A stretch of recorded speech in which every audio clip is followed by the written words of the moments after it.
So what excites you then about the potential of conversations that trigger? I guess it's that someone turns up expecting one thing, or maybe having no expectations about how trigger and the evening is going to go, and they come away with something new. And that might be a tiny thing. It might be just a different way of seeing something very particular. It might be with a self-discovery, so they've learned something new about themselves, or it might be an idea, a fresh idea. And that small thing can be a shift. It's a tiny shift, such that it carries on in their mind beyond that evening and affects the way they potentially behave the next day when they're brushing their teeth and going to work, and the way they might phrase something, they might write about something, simply the way they are being and how they might act. Those tiny shifts in behaviour can have an enormous effect, but sometimes we don't necessarily attribute or don't recognise that because we don't have the self-awareness. Trigger in its kind is a lot about getting people to think about how they are and who they are. That's interesting. So then what do you think is preventing us from having those conversations in our everyday lives? Well, the first question is, are you having conversations per se? Are you potentially you're speaking to your family and your friends and people you know and the safe people and people you work with, and then if you're having those conversations even just with those people, what are you asking, what are you expecting from those conversations? I think a lot of people go into conversations because they think that they kind of have to, they're in a need, but actually they're not seeing the full potential of what a conversation can be like, what they can learn from it, what new insights, how much play they can gather and feel in that moment of being with somebody else.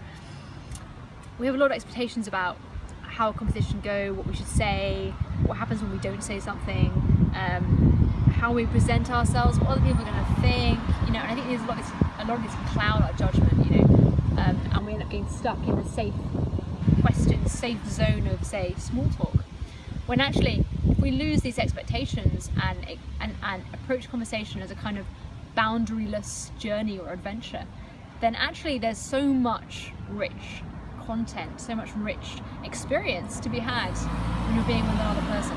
It sounds really liberating. It's fucking liberating. Don't know if I meant to say that, but it really is.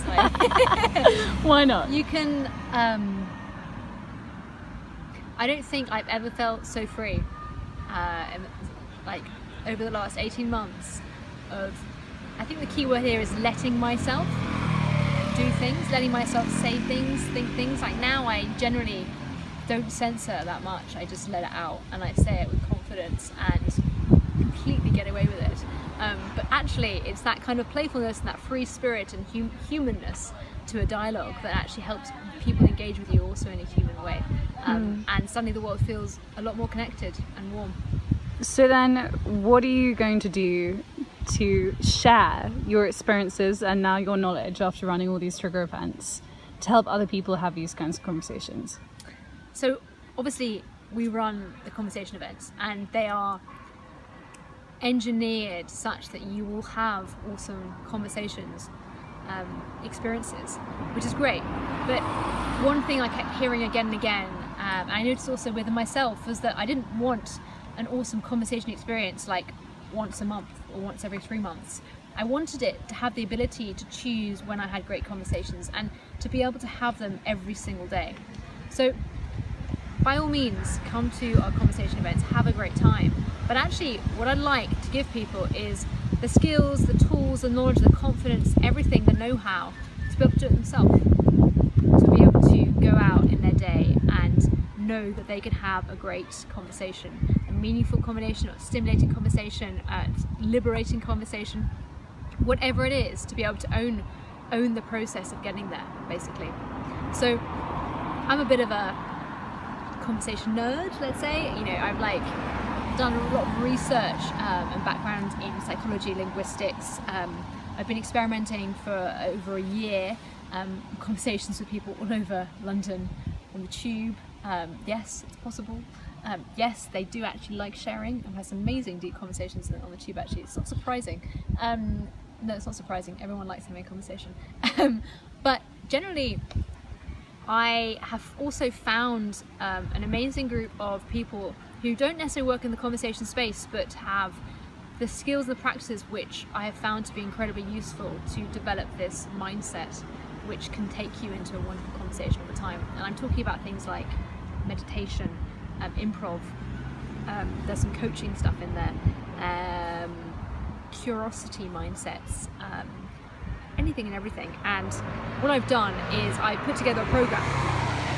The program is called Transformational Conversations, and what I'm talking about is the conversations where you can change the way you see the world. They're not just exchanges of ideas, they are new perspectives, new ideas, and full of that rich, profound connection you feel when you're with another human being. So this program it's going to be 3-month part-time.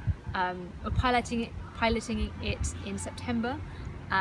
It's like 7 days and 6 evenings, delivered by a mixture of practitioners who are working in the conversation space, similar skill sets myself. I'm going to be talking about things all the way from like listening, mindset, how to be curious, networking and serendipity, how to go creative in a conversation, how to go deep fast, how to use your skills out and about with talking to strangers, and that'll be some in-field work as well, so you actually have an opportunity to practice it, which is definitely a wonderful way to show yourself that you can actually do it.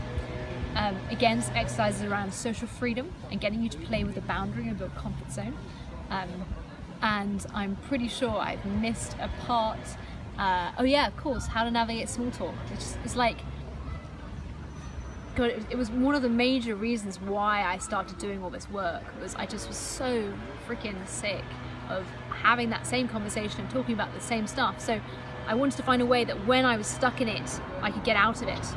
And I learned some useful skills, ploys, like backhanded strategies for how to divert conversations away from small talk into something richer, which I'll be sharing with you as well. And then finally, questions. All about the questions, actually. How to ask. Well, partly.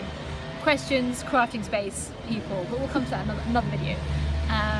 So yeah, how to ask questions which actually help people think, rather than help them relay information they previously had and probably are bored of repeating anyway at the same time. So yeah, it's an entirely useful flood, is that a word? Yes, of material.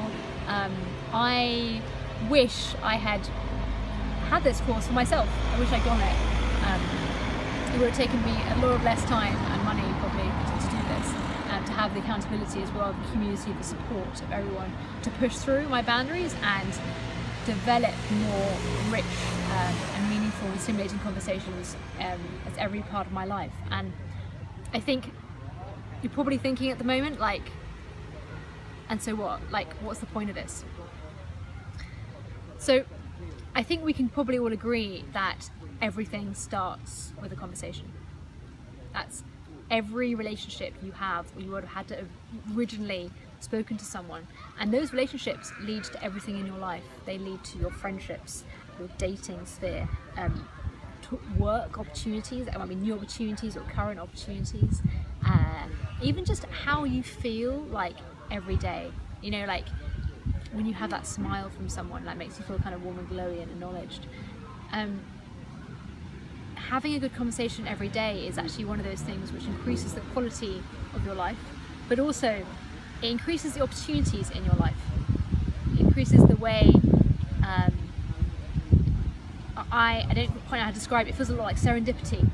I spend my life exposing myself to people who happen to know the people that I want to be in contact with, or happen to have suggestions for problems I'm facing, or just generally interesting, nice people that make me think, and that thinking in turn then helps change something I'm like thinking about.